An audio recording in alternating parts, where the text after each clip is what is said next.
Bapak Ibu Saudara yang terkasih di dalam Tuhan Yesus Kristus, selamat pagi dan selamat beribadah pada hari ini, Minggu tanggal 13 September tahun 2020. Namun sebelum kita mulai ibadah ini, perkenankan saya untuk membacakan warta gereja pada minggu ini. Warta jemaat yang pertama adalah majelis dan jemaat mengucapkan selamat ulang tahun di minggu ini kepada 1. Bapak Joko Harsono, tanggal 14 dari kelompok 2. 2. Bapak Yohanes Robert Andrians, tanggal 14 dari Banyubiru. 3. Saudara Daniel Aditya Wijaya, tanggal 15 dari kelompok 1. Dan Ibu Ratri Septiani Putri, tanggal 15 dari kelompok 5. Yang 5, Bapak Daud Broto Siswoyo, tanggal 16 dari kelompok 5. 6. Ananda Philadelphia Gracia Christi, tanggal 17 dari Banyubiru. Dan yang ketujuh, Saudara Dedi Sulistianto, tanggal 18 dari kelompok 3. Kiranya Tuhan memberkati dan memberikan kesehatan yang sempurna sehingga saudara-saudara yang berulang tahun mendapatkan kebahagiaan dalam nama Tuhan. Warta gereja yang kedua yaitu ibadah minggu masa transisi new normal untuk ibadah onsite atau tatap muka, bahwa Majelis GKJ Ambarawa dalam rapat pleno tanggal 27 Juli 2020 memutuskan A. Ibadah masa transisi new normal yaitu bulan Agustus dan September untuk ibadah onsite atau tatap muka di GKJ Ambarawa dilaksanakan mulai tanggal 2 Agustus 2020. Hal itu berdasarkan hasil verifikasi Satgas COVID-19 Kecamatan Ambarawa dan Kecamatan Banyubiru. B. Untuk ibadah dalam masa transisi di Induk pada bulan Agustus dan September, bahasa pengantar yang dipakai adalah bahasa Indonesia. Baru nanti setelah masa transisi, yakni bulan Oktober dan seterusnya, akan memakai bahasa Indonesia dan Jawa. C.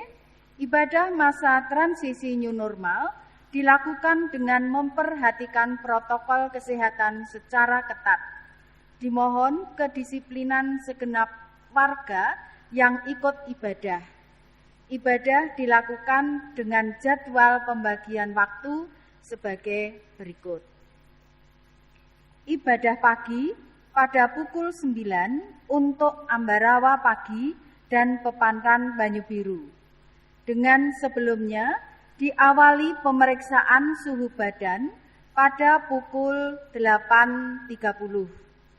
Dimohon hadir 30 menit sebelum dimulai ibadah, yaitu jam 9. Ibadah sore pukul 4:30 untuk Ambarawa sore, dengan diawali pemeriksaan suhu badan pada pukul 4 sore.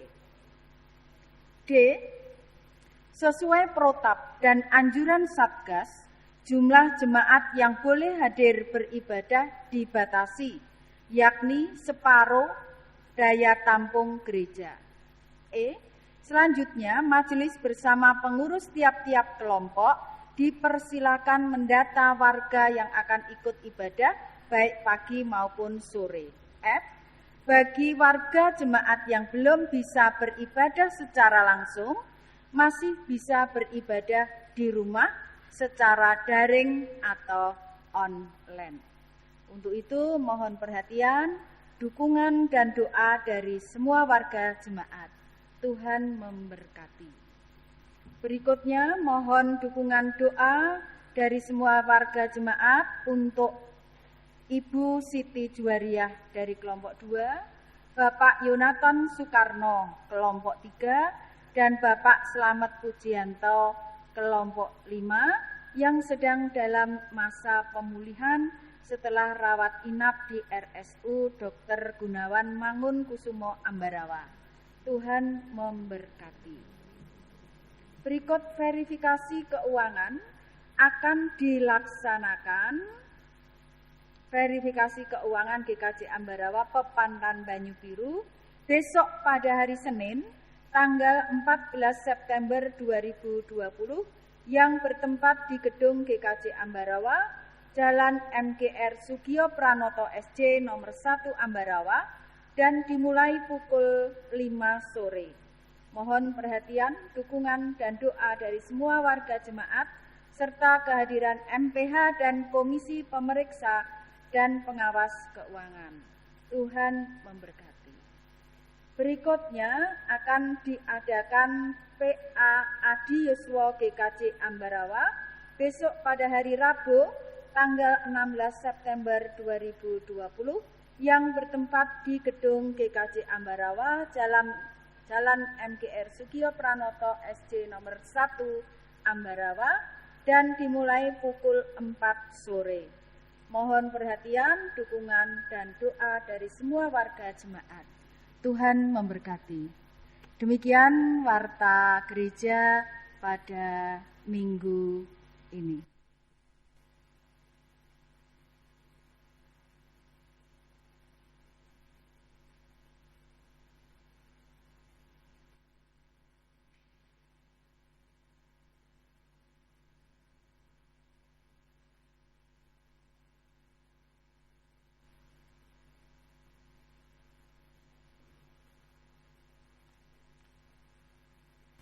Bapak, Ibu, Saudara yang terkasih di dalam Tuhan Yesus Kristus, untuk ibadah pada Minggu tanggal 13 September 2020 ini merupakan Minggu Biasa ke-24 dengan tema menjadi komunitas yang mengampuni. Mari Bapak Ibu, kita bangkit berdiri untuk memulai ibadah ini dengan menyanyikan pujian dari Kidung Jemaat nomor 293 bait 1 Puji Yesus.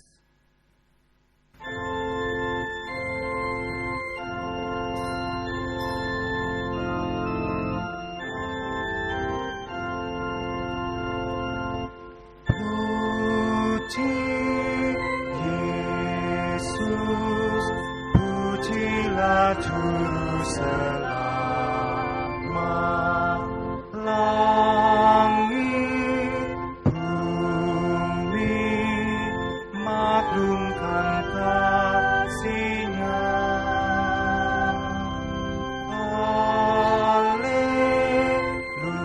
Haleluya, nyanyilah para malaikat, kuasa hormat berilah kepadanya. Selamanya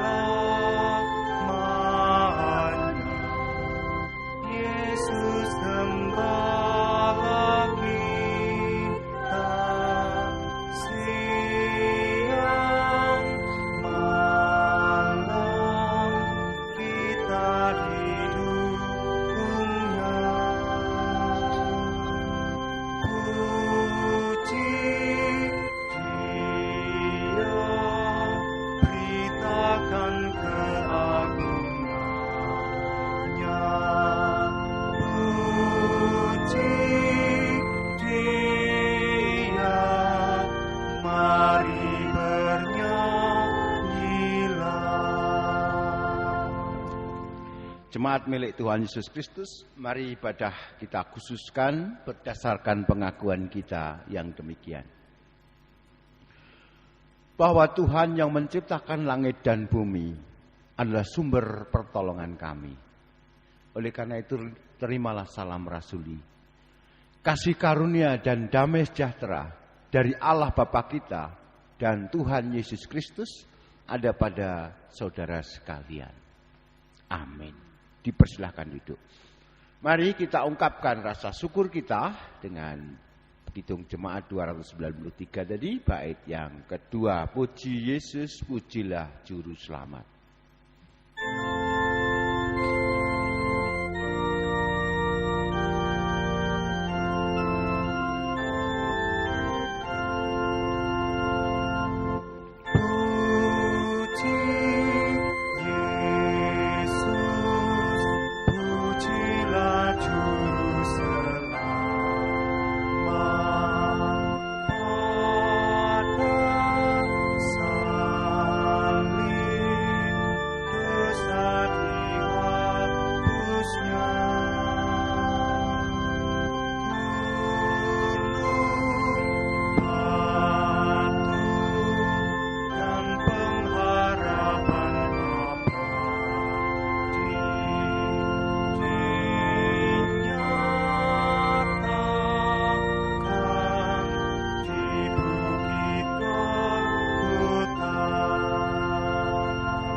Bapak Ibu Saudara yang terkasih dalam Tuhan Yesus Kristus, pengakuan dosa kita lakukan dengan membaca hukum kasih dari Matius 22 ayat 37 sampai 40.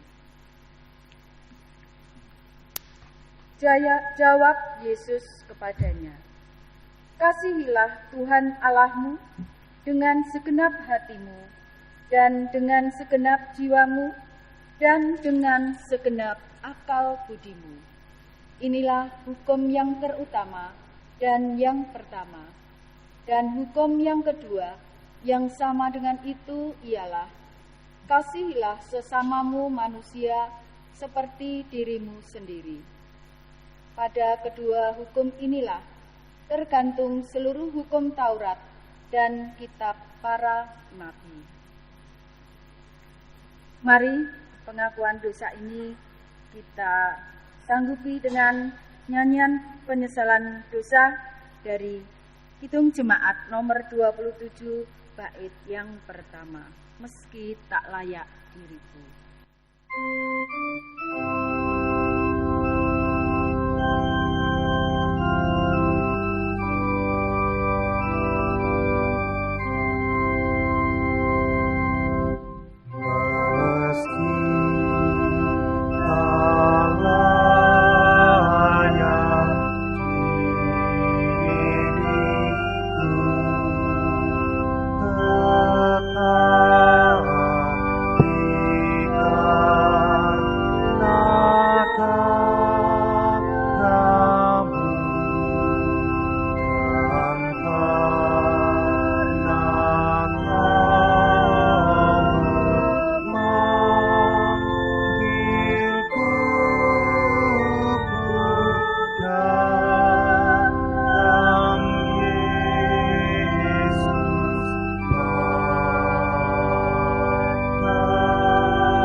Setelah kita mengaku dosa kita akan menerima berita anugerah dari Tuhan yang diambilkan dari Keluaran bab 14 ayat 19 sampai 31.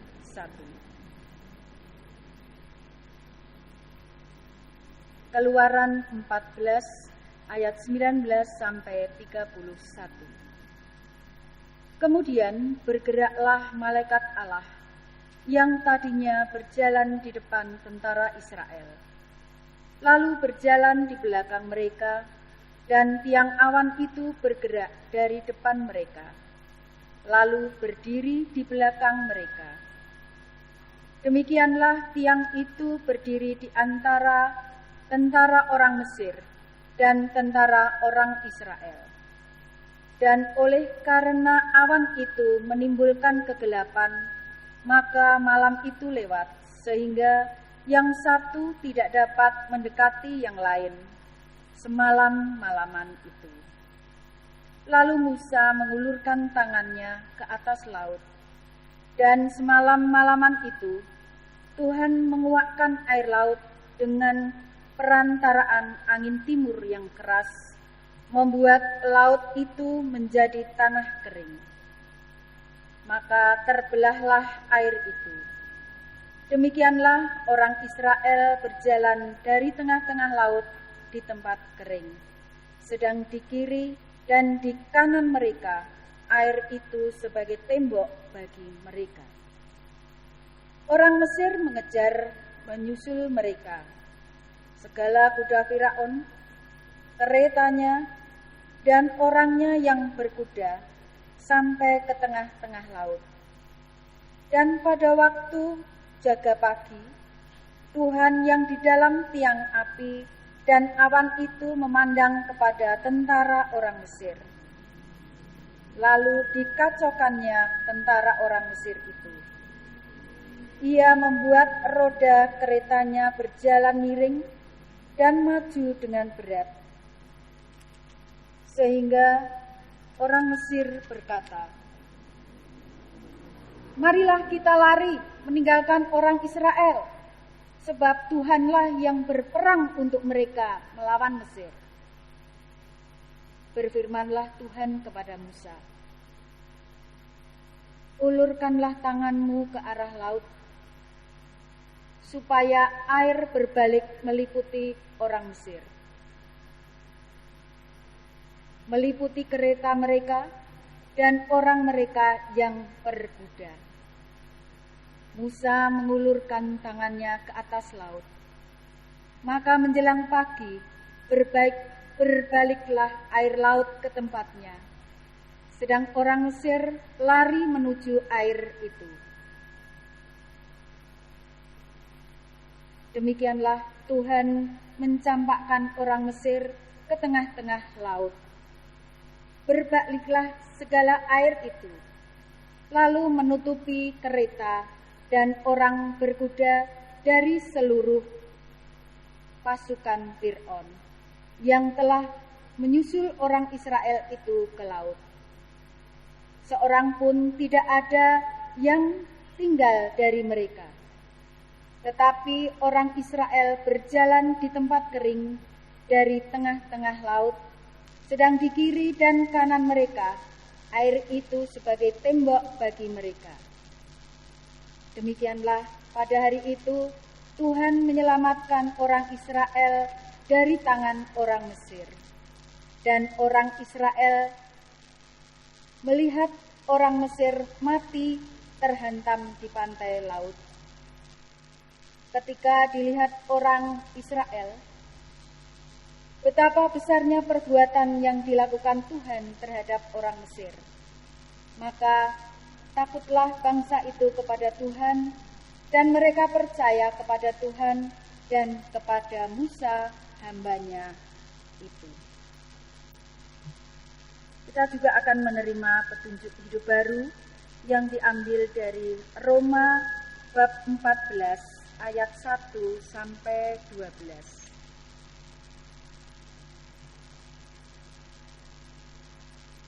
Roma 14 ayat 1 sampai 12. Jangan menghakimi saudaramu. Terimalah orang yang lemah imannya tanpa mempercakapkan pendapatnya. Yang seorang yakin bahwa ia boleh makan segala jenis makanan.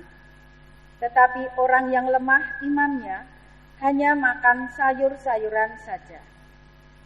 Siapa yang makan, janganlah menghina orang yang tidak makan.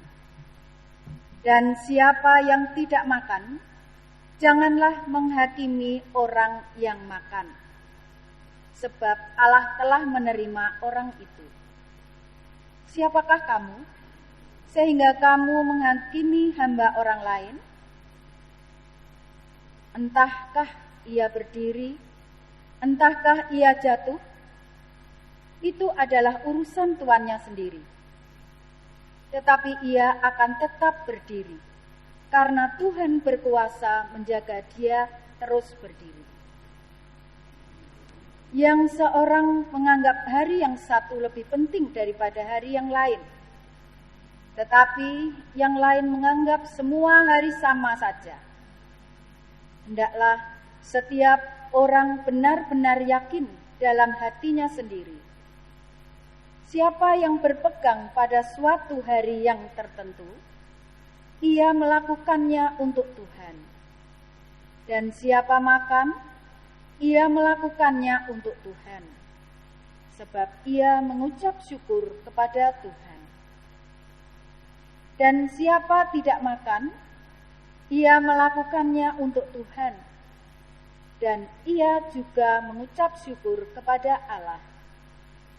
Sebab tidak ada seorang pun di antara kita yang hidup untuk dirinya sendiri, dan tidak ada seorang pun yang mati untuk dirinya sendiri. Sebab jika kita hidup untuk Tuhan. Dan jika kita mati untuk Tuhan. Jadi, baik hidup atau mati, kita adalah milik Tuhan. Sebab untuk itulah Kristus telah mati dan hidup kembali, supaya ia menjadi Tuhan, baik atas orang-orang mati maupun atas orang-orang hidup. Tetapi engkau, mengapakah engkau menghakimi saudaramu? Atau mengapakah engkau menghina saudaramu?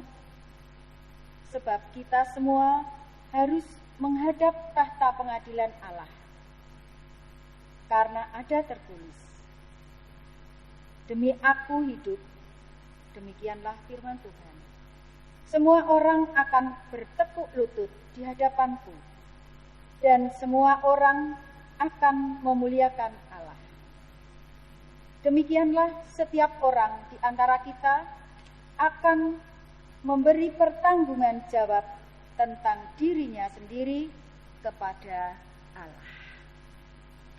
Mari, Bapak Ibu Saudara yang terkasih dalam Tuhan, berita anugerah dan petunjuk hidup baru kita tanggapi dengan nyanyian kesanggupan dari Kidung Jemaat nomor 395 bait 1, Betapa Indah Harinya.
Jemaat yang dikasihi oleh Tuhan,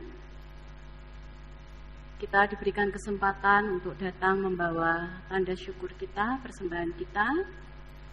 Sebagai dasar dari persembahan kita, yaitu dari Mazmur pasal 114. Mazmur pasal 114. Pada waktu Israel keluar dari Mesir, kaum keturunan Yakub dari bangsa yang asing bahasanya, maka Yehuda menjadi tempat kudusnya, Israel wilayah kekuasaannya. Laut melihatnya lalu melarikan diri. Sungai Yordan berbalik ke hulu. Gunung-gunung melompat-lompat seperti domba jantan, dan bukit-bukit seperti anak domba. Ada apa, hei laut, sehingga engkau melarikan diri? Hei sungai Yordan, sehingga engkau berbalik ke hulu. Hei gunung-gunung, sehingga kamu melompat-lompat seperti domba jantan. Hei bukit-bukit, sehingga kamu seperti anak domba. Gemetarlah hei bumi di hadapan Tuhan, di hadapan Allah Yakub, yang mengubah gunung batu menjadi kolam air, dan batu yang keras menjadi mata air. Mari Bapak, Ibu, dan Saudara, kita membawa persembahan kita, seraya kita menyanyi dari Kidung Jemaat nomor 393, bait 1, Tuhan betapa banyaknya.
Kami undang jemaat untuk bangkit berdiri.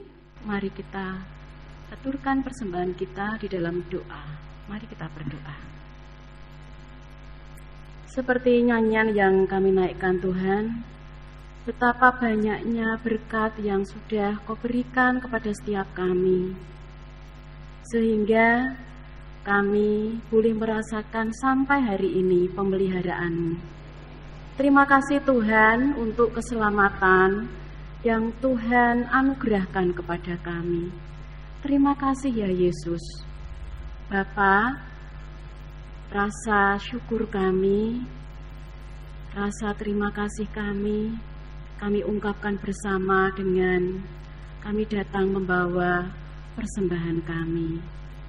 Kiranya Tuhan berkenan untuk mensucikan, biarlah boleh menjadi sarana untuk kemuliaan nama Tuhan. Kami kembali menyerahkan hidup kami ke dalam tangan-Mu, ke dalam pemeliharaan-Mu. Terima kasih ya Yesus. Dan kalau sebentar kami akan menerima salah satu wujud penyertaan Tuhan, wujud kasih sayang Tuhan melalui firman-Mu. Tuhan, berkati hamba-Mu yang menyampaikan, berkati pula setiap kami yang mendengarkan. Biarlah firman-Mu menyegarkan, menguatkan kami sebagai orang percaya di dalam menjalani kehidupan kami. Terima kasih ya Yesus. Ampunkan setiap kelemahan kami. Di dalam nama Tuhan Yesus Kristus kami bersyukur. Amin. Dipersilahkan. Bapak Ibu, jemaat milik Tuhan, bacaan Injil kita terima melalui kesaksian Injil Matius pasal 18 ayat 21 sampai dengan 35. Injil Matius pasal 18 ayat 21 sampai dengan 35. Perumpamaan tentang pengampunan. Kemudian datanglah Petrus dan berkata kepada Yesus, "Tuhan, sampai berapa kali aku harus mengampuni saudaraku jika ia berbuat dosa terhadap aku? Sampai 7 kali?" Yesus berkata kepadanya, "Bukan. Aku berkata kepadamu, bukan sampai 7 kali, melainkan sampai 70 kali 7 kali. Sebab hal kerajaan surga seumpama seorang raja yang hendak mengadakan perhitungan dengan hamba-hambanya. Setelah ia mulai mengadakan perhitungan itu, dihadapkanlah kepadanya seorang yang berhutang 10.000 talenta.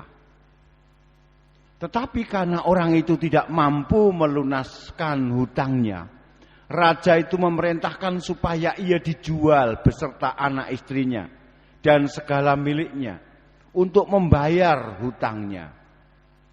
Maka sujudlah hamba itu menyembah dia. Katanya, 'Sabarlah dahulu, segala hutangku akan kulunaskan.' Lalu tergeraklah hati raja itu oleh belas kasihan akan hamba itu, sehingga ia membebaskannya dan menghapuskan hutangnya. Tetapi ketika hamba itu keluar, ia bertemu dengan seorang hamba lain yang berhutang 100 dinar kepadanya. Ia menangkap dan mencekik kawannya itu. Katanya, 'Bayar hutangmu.' Maka sujudlah kawannya itu dan memohon kepadanya, 'Sabarlah dahulu, hutangku itu akan kulunaskan.' Tetapi ia menolak dan menyerahkan kawannya itu ke dalam penjara sampai dilunaskannya hutangnya. Melihat itu, kawan-kawannya yang lain sangat sedih, lalu menyampaikan segala yang terjadi kepada Tuhan mereka. Raja itu menyuruh memanggil orang itu dan berkata kepadanya, 'Hei hamba yang jahat, seluruh hutangmu telah kuhapuskan karena engkau memohonkannya kepadaku. Bukankah engkau pun harus mengasihani kawanmu seperti aku telah mengasihani engkau?' Maka marahlah tuannya itu dan menyerahkannya kepada algojo-algojo sampai ia melunaskan seluruh hutangnya.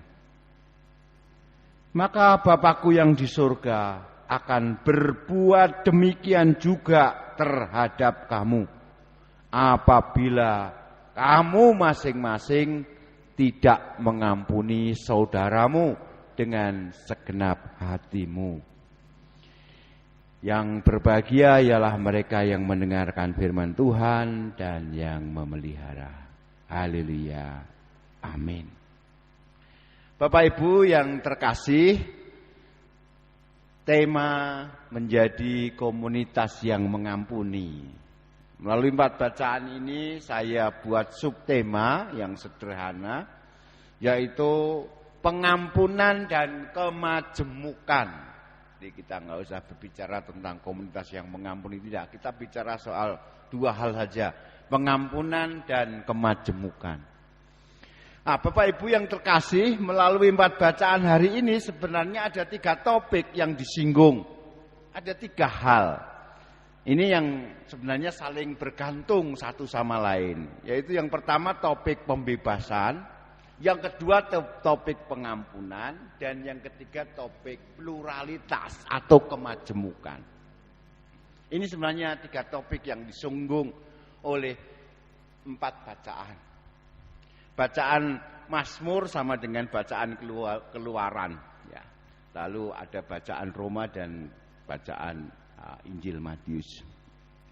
Nah, Bapak Ibu, ada saling kebergantungan yang antara pembebasan dan pendapat tentang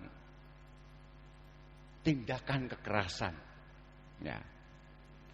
Ini sangat bisa kita lihat di dalam kitab Keluaran dan Mazmur tadi. Ini yang pertama. Jadi kita akan membatasi uraian ini soal bagaimana pembebasan ilahi dipandang dari sudut kekerasan yang terjadi. Lalu yang kedua, bagaimana tugas pengampunan yang diberikan oleh Tuhan Yesus, tidak hanya kepada Petrus tapi juga kepada kita, terkait dengan lingkungan kita yang majemuk dan terpolarisasi, terkotak-kotak. Nah, dua hal ini Bapak Ibu, topik uraian percakapan artinya kita wadai dalam dua bingkai ini. Baik Bapak Ibu, mari kita lihat sekarang bacaan kitab Keluaran dan Mazmur tadi. Kita tahu semua kisah ini, bahkan sejak kita sekolah minggu, kisah luar biasa ajaib, pembebasan yang dilakukan oleh Allah terhadap bangsa Israel. Yang membuat saya kagum kalau kita lihat film Musa gitu, ketika Tuhan membelah air itu, ketika orang-orang Israel mendapati jalan buntu, lalu laut dibelah. Tidak hanya sekedar laut dibelah, tetapi ketika orang Israel sudah melampaui laut itu, dan ketika orang Mesir melewati laut itu, laut yang terbelah itu menutup kembali bersatu. Oleh karena itu tadi dalam kitab Mazmur kita melihat semacam kekaguman dari pemazmur. Bukit dan gunung itu seperti anak-anak kijang, artinya air laut itu takut, gentar sama Allah. Ya, itu ucapan bagaimana membayangkan peristiwa ajaib yang terjadi pada saat pembebasan bangsa Israel. Lah mengapa Bapak Ibu ini tadi soal peristiwa pembebasan kok harus kita pikirkan soal tindakan kekerasannya. Kalau kita tidak memiliki spiritualitas yang dalam Bapak Ibu, kita melihat seolah-olah melalui peristiwa ini, melalui bacaan Keluaran dan Mazmur tadi, kita berbicara tentang keperpihakan Tuhan yang luar biasa. Ya. Jadi kalau kita dalami dalam konteks modern sekarang ini menjadi bermasalah dalam hal moral dan teologis.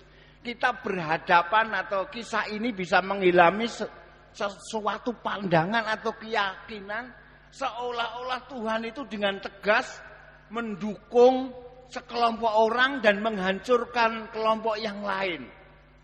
Di sini bahayanya kalau kita membaca teks kuno, kita tidak mencermati bagaimana latar belakang dari teks itu. Sehingga muncul pertanyaan, apakah dalam kitab Keluaran, dalam kitab Mazmur tadi seolah-olah Tuhan itu memilih beberapa orang dan mengutuk beberapa orang yang lain. Nah, Bapak Ibu, dewasa ini orang Kristen, bahkan penganut agama yang lain, yang konservatif dan sekaligus fanatis, bisa mengklaim cerita tersebut. Berdasarkan cerita tersebut, lalu mengaku akulah orang Kristen, akulah orang beragama yang sejati. Sayalah pemilik kebenaran, aku yang berhak didukung oleh Allah. Keperpihakan Allah pada kelompokku.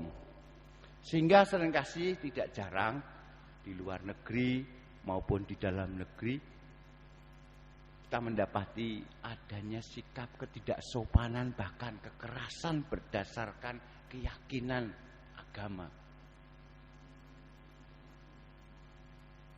Merasa dirinya yang dipilih dan yang lain tidak dipilih. Kepercayaan pada pilihan Allah bagi orang-orang tertentu, merasa dirinya sebagai orang khusus. Ini sekarang pun merajalela di kalangan fundamentalis agama, Bapak Ibu. Baik dalam agama Kristen maupun agama-agama yang lain. Jadi tantangan modernisasi sekarang adalah justru semakin modern, kaum fundamentalis agama itu semakin kuat mengakar. Ini menjadi keprihatinan kemanusiaan kita. Karena agama justru semakin membuat orang tidak menghargai martabat sesama. Jadi kalau diartikan secara harfiah, bagian ini mengasumsikan bahwasanya penderitaan Mesir itu tidak masalah bagi Tuhan. Ya. Wah, orang-orang Mesir itu adalah seperti sampah kardus yang tidak perlu diperhatikan penderitaan mereka. Ini kalau kita cermati, ini problem moralitasnya Bapak Ibu. Jadi kalau kita membaca bacaan Mazmur dan kitab Keluaran ini, seolah-olah tentara Mesir tadi tidak punya anak istri, tidak punya saudara yang juga kehilangan. Jadi seolah-olah kita bisa mengatakan, oh Tuhan tidak peduli dengan penderitaan mereka. Seolah-olah ada dunia yang dipisahkan. Mereka yang ada dalam pihak Tuhan dan mereka yang ada dalam musuh Tuhan. Mereka yang diselamatkan dan mereka yang merasakan sakit. Nah, Bapak Ibu, tentunya tafsiran semacam ini adalah tafsiran yang salah, pengertian dan pemahaman yang salah. Sebab bacaan baik dalam Mazmur maupun dalam kitab Keluaran, kalau kita baca secara eksistensial, kalau kita baca, kita terapkan secara pribadi, bacaan ini sebenarnya merupakan kesaksian tentang pengalaman bagaimana pembebasan Allah saat kita mengalami jalan buntu. Digambarkan tadi, terhalang laut, jalan buntu. Di depan laut, di belakang musuh. Depan kematian, belakang kematian. Jadi ini sebenarnya adalah cerita kesaksian pengalaman tentang pembebasan ketika ada di jalan buntu. Nah, melalui cerita ini, melalui kisah ini kita perlu merenungkan saat-saat di mana Tuhan itu sungguh nyata. Saat di mana Tuhan memiliki cara bisa mengubah segala sesuatu dan sekaligus mengubah kesempatan hidup kita. Saat di mana kasih karunia itu sungguh-sungguh membebaskan kita dari keputusasaan dan kehancuran. Nah, ini sebenarnya momen yang tepat di masa pandemi ini Bapak Ibu. Maju terus, ada corona, mundur di rumah terus, ekonomi hancur. Ini ketegangan yang jalan buntu Bapak Ibu. Nah, di situasi yang kayak gini kita bisa harus tertantang untuk melihat pengalaman bagaimana Allah membebaskan dalam situasi buntu tersebut. Artinya apa? Bagaimana keterbukaan hati kita terhadap adanya peristiwa-peristiwa ilahi. Bagaimana kita bisa membuka mata batin kita bahwasanya sebenarnya dalam kehidupan kita ini banyak kemungkinan yang disediakan Allah bagi kita untuk mengatasi masalah. Jadi Bapak Ibu, ini kecenderungan kita sebagai manusia kalau kita menghadapi masalah itu seolah-olah semua alternatif tertutup. Depan belakang itu seolah-olah sudah buntu. Nah, di sini kita diajak untuk mengakui bagaimana Allah sebenarnya menyediakan berbagai macam alternatif dan kemungkinan penyelesaian masalah kita. Ternyata realitas itu jauh lebih kaya dibanding dari apa yang dapat kita bayangkan. Nah, ini Bapak Ibu, ini mengajarkan kepada kita untuk menggunakan akal budi pemberian Allah ini untuk menyadari alternatif-alternatif yang tersedia, peluang-peluang yang tersedia. Ini kalau kita belajar dari bacaan Mazmur dan bacaan Keluaran. Sementara itu Bapak Ibu, dalam kitab Roma pasal 14 ini Paulus menganjurkan satu jenis pengakuan dan gaya hidup tertentu bagi orang percaya. Apa? Yaitu pengakuan dan gaya hidup plural dalam hal beriman, dalam hal beragama. Ada kemajemukan dalam penghayatan tentang apa yang kudus, apa yang suci, apa yang benar. Nah, jadi kita jangan terkotak-kotak, oh yang benar itu hanya yang begini. Yang tidak begini itu yang tidak benar, tidak benar. Jadi komunitas Kristen dalam praktek hidupnya itu memiliki varietas, memiliki kemajemukan. Ada praktek yang beragam dan itu berkembang dan itu berdampingan. Asalkan, ini Paulus menandaskan, asal semua itu didedikasikan untuk Tuhan. Asal untuk kemuliaan Allah. Nah, Bapak Ibu, ini pembelajaran yang cukup berat dan sangat bermakna dalam konteks Indonesia yang majemuk. Kita harus belajar mengakui validitas pandangan orang lain tanpa ada penilaian negatif, tanpa terjebak pada polarisasi, ya, pengkotak-kotakan. Jadi jangan ketemu orang yang berbeda udah langsung negatif, tidak. Indonesia itu beragam. Ketemu suku A, suku B, suku C, seringkali kita punya stereotip negatif. Nah, dalam konteks Roma itu dalam kehidupan orang Kristen sendiri juga majemuk. Ada yang memandang makan boleh, tidak makan juga boleh.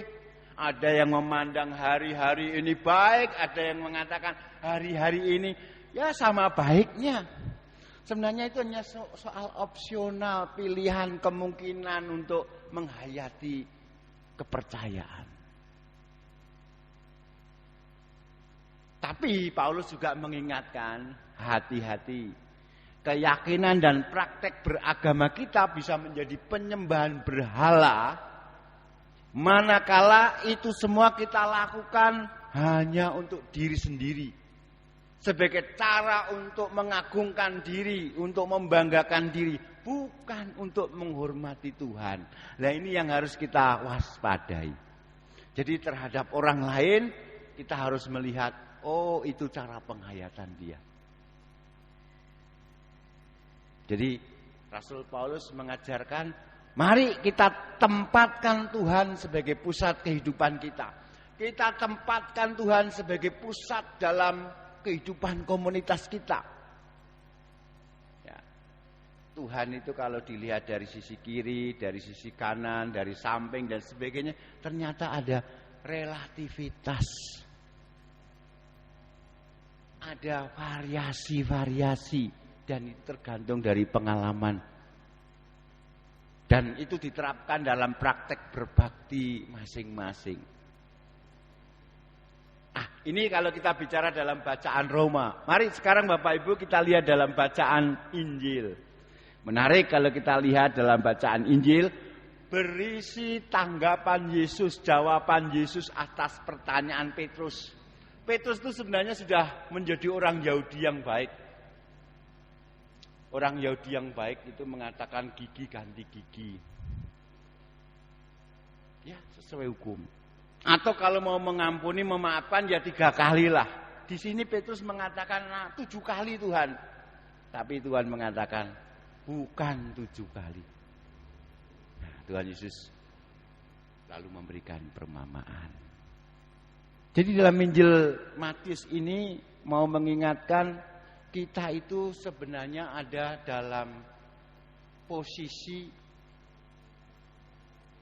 Kita itu pada dasarnya berdiri dalam posisi atau dalam keadaan selalu butuh kasih karunia. Nah ini Bapak Ibu, mari kita garis bawah itu. Jadi kalau kita sekarang hidup, kalau sekarang kita ini bisa berbakti atau kita bisa melayani atau bisa beraktivitas, kita itu berdiri pada posisi yang sangat membutuhkan kasih karunia semuanya. Sehingga saat kita menilai orang lain, pertama-tama yang harus kita lihat adalah bagaimana diri kita. Oh, ternyata melalui bacaan ini kita diajak untuk mengakui ketidaksempurnaan diri kita sendiri. Sehingga melalui ketidaksempurnaan diri kita muncul sikap empati terhadap hal-hal yang relatif sifatnya, terhadap gaya dan cara pemahaman orang lain. Ternyata cara pengalaman dan penghayatan orang beragama itu beragam. Jadi Bapak Ibu, pengampunan membutuhkan suatu jenis relativitas spiritual. Apa yang dimaksud? Yaitu membutuhkan kerendahan hati dan membutuhkan keberanian untuk melepaskan tanda petik kebenaran. Melepaskan kebenaran diri sendiri dan lalu mengakui ketidaksempurnaan diri. Sehingga kalau diperhadapkan dengan pertanyaan Petrus, berapa kali Tuhan kami harus mengampuni? Jawaban Tuhan, tidak terbatas. Melebihi 77 kali 7 kali. Nah, sering kasih dalam Kristus Yesus. Jadi Tuhan Yesus di sini lalu menceritakan kisah hamba yang berutang ribuan talenta tadi. 10.000 talenta. Ini suatu hiperbol yang luar biasa. 1 talenta itu luar biasa. Di sini diceritakan 10.000 talenta. Lalu tadi ada yang berutang hanya 100 keping perak atau apa. Jadi rahmat besar itu tidak akan menjadi rahmat lagi kalau kita menolak untuk membagikannya. Diberi 1.000 talenta itu tidak akan bisa kita nikmati kalau kita tidak bisa membagikan talenta itu kepada rekan sekerja kita. Yang mungkin hanya 10 perak atau 100 perak. Padahal berkat yang kita terima itu 10.000 talenta. Jadi Bapak Ibu, rahmat dan pengampunan itu bersifat global, universal, penting untuk setiap kehidupan. Tidak hanya untuk diri kita, tapi juga untuk orang lain. Kita semua membutuhkan kasih karunia. Kita semua membutuhkan pengampunan. Karena kita semua pada dasarnya adalah orang-orang yang gagal mencapai nilai-nilai tertinggi dari tujuan kita diciptakan. Jadi kalau kita menilik diri kita lebih dalam, kita itu sebenarnya juga membutuhkan pengampunan. Nah, dalam mengenali ketidaksempurnaan kita, sekali lagi kita tidak bisa berdiri lalu terpisah dengan orang lain. Oh, hanya aku saja yang perlu pengampunan. Tidak. Tapi orang lain juga butuh pengampunan. Kita dan sesama kita itu adalah bagian dari ekologi ketidakmampuan, ketidaksempurnaan. Ya. Dan puji Tuhan, ketika kita mengakui kita ini bagian dari ketidaksempurnaan, rahmat Tuhan itu selalu tersedia bagi kita. Nah, oleh karena itu, sikap tidak mau mengampuni itu sebenarnya dapat membahayakan dirinya sendiri, membahayakan pertumbuhan spiritual dirinya sendiri, memampetkan karunia pengampunan Tuhan untuk diri sendiri. Nah, ini jadi hati-hati Bapak Ibu. Seolah-olah kalau kita tidak mau mengampuni itu tidak ada risikonya. Jadi ketika kita tidak mau mengampuni itu justru ancamannya pada diri kita, bukan pada orang yang tidak kita ampuni, tapi kita yang sebenarnya harus mengampuni itu terancam. Karena apa? itu berarti menutup peluang dan kesempatan tidak hanya orang lain, tapi juga menutup peluang dan kesempatan kita untuk mendapatkan pengampunan. Nah, jadi kita adalah orang-orang yang saling bergantung. Kita ini orang-orang suci yang saling mengharapkan pengampunan. Tidak ada orang yang benar-benar tidak bersalah atau orang yang benar-benar bersalah. Tidak. Kita semua adalah orang yang mengharapkan pengampunan. Sekali lagi dalam semangat Roma 14 tadi, kasih karunia dan pengampunan mengundang kita untuk hidup di hadapan Allah dengan menempatkan seluruh hidup kita pada belas kasih Tuhan. Seraya berusaha membagikan kasih karunia yang luar biasa itu untuk sesama kita. Karena kita semuanya adalah domba-domba yang terhilang. Kasih karunia kita butuhkan tidak hanya untuk diri kita tapi juga untuk sesama kita. Inilah komunitas yang mengampuni, pengampunan di tengah-tengah kemajemukan. Amin. Saat teduh untuk kita.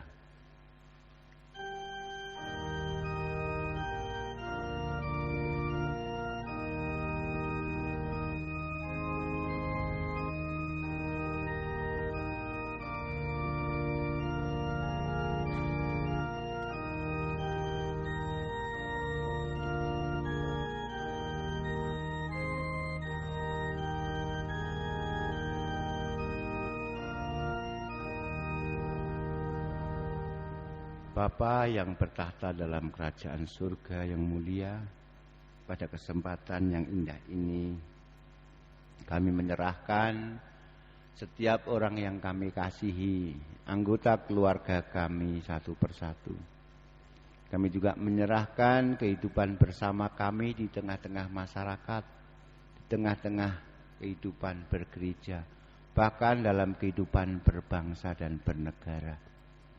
Biarlah kami dapat mewujudkan sebagai komunitas yang sama-sama bergantung pada rahmat Tuhan. Kami bergantung pada pengampunan Tuhan. Sehingga kami juga boleh saling menghargai di tengah-tengah perbedaan, di tengah-tengah kemajemukan, di tengah-tengah pluralitas yang ada. Kami akan belajar bagaimana kami mengampuni, bagaimana kami saling menghargai dan saling melengkapi dalam kehidupan berkeluarga, dalam kehidupan bergereja, dan dalam kehidupan bermasyarakat. Tuhan, kami menyerahkan saudara-saudara kami yang sedang sakit, saudara-saudara kami yang kehilangan pengharapan, yang sedang mengalami kebuntuan. Kasih karunia-Mu Engkau berikan kepada saudara-saudara kami. Kami juga berdoa untuk para pemimpin-pemimpin kami, baik pemimpin kami di masyarakat, di gereja, maupun pemimpin bangsa dan negara ini. Tuhan berkati mereka. Tuhan, pada kesempatan ini kami juga berdoa seperti yang diajarkan oleh Tuhan Yesus. Kita berdoa bersama doa Bapa kami. Bapa kami yang di surga, dikuduskanlah nama-Mu. Datanglah kerajaan-Mu, jadilah kehendak-Mu di bumi seperti di surga. Berikanlah kami pada hari ini makanan kami yang secukupnya. Dan ampunilah kami akan kesalahan kami, seperti kami juga mengampuni orang yang bersalah kepada kami. Dan janganlah membawa kami ke dalam pencobaan, tapi lepaskanlah kami daripada yang jahat. Karena Engkau-lah yang punya kerajaan dan kuasa dan kemuliaan sampai selama-lamanya. Amin. Kami undang untuk bangkit berdiri. Mari kita respon firman Tuhan tadi dengan kidung jemaat 424. Yesus menginginkan daku bersinar baginya.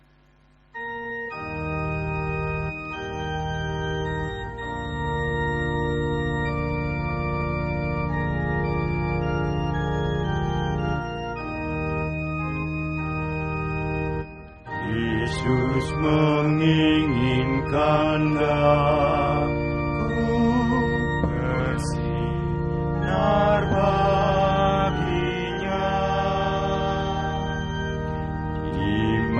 Dimanapun ku berada, ku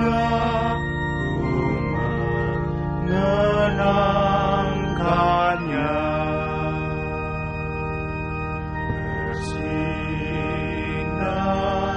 Bersinar,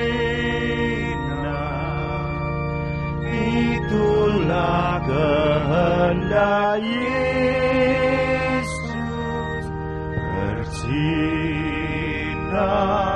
Bersinar, aku bersinar terus. Masih dengan bangkit berdiri, mari bersama dengan orang percaya di segala abad dan zaman, kita perbaharui pengakuan kita dengan bersama-sama mengucapkan pengakuan iman rasuli.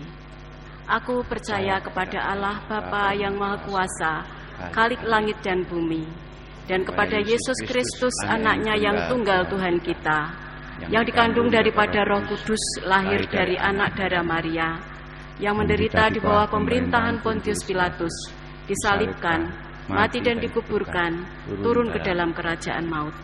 Pada hari yang ketiga bangkit pula dari antara orang mati, naik ke surga, duduk di sebelah kanan Allah Bapa yang Maha Kuasa, dan akan datang dari sana untuk menghakimi orang yang hidup dan mati. Aku percaya kepada Roh Kudus, gereja yang kudus dan am, persekutuan orang kudus, pengampunan dosa, kebangkitan daging, dan hidup yang kekal. Jemaat milik Tuhan Yesus Kristus, supaya kita mampu menjadi komunitas yang saling mengampuni, mari kita belajar pengampunan di tengah-tengah kemajemukan. Dan terimalah berkat Tuhan. Kasih karunia Tuhan Yesus Kristus dan kasih Allah serta persekutuan Roh Kudus menyertai saudara sekalian. Amin. Yesus menginginkan daku menolong orang lain.